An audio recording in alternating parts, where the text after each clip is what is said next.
এক বাবা তার ছেলেকে একটি খুব পুরনো দেয়াল ঘড়ি দিয়ে বললেন, বাবা, এই ঘড়িটা তোমার দাদার ছিল। এটা প্রায় 200 বছরের পুরনো।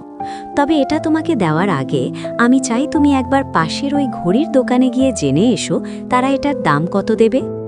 ছেলেটি দোকানে গিয়ে ফিরে এসে বলল, বাবা, ঘড়িওয়ালা বলল এটা খুব পুরনো আর জং ধরা, তাই সে এটার দাম মাত্র 100 টাকা দিতে চেয়েছে। বাবা এবার বললেন, আচ্ছা, এবার পাশের ওই অ্যান্টিক শপে গিয়ে একটু যাচাই করো। ছেলেটি সেখান থেকে ফিরে এসে অবাক হয়ে বলল, বাবা, ওরা তো এটার দাম 5000 টাকা দিতে চেয়েছে। বাবা হাসলেন এবং শেষবার বললেন, এবার শহরের বড় মিউজিয়ামে গিয়ে ঘড়িটা দেখিয়ে এসো। ছেলেটি মিউজিয়াম থেকে ফিরে এসে উত্তেজনায় কাঁপতে কাঁপতে বলল, বাবা, তুমি বিশ্বাস করবে না, মিউজিয়ামের কিউরেটর এই ঘড়িটা দেখে বলেছেন এটা একটা বিরল ঐতিহাসিক নিদর্শন। তারা এটার জন্য আমাকে 10 লক্ষ টাকা দিতে রাজি।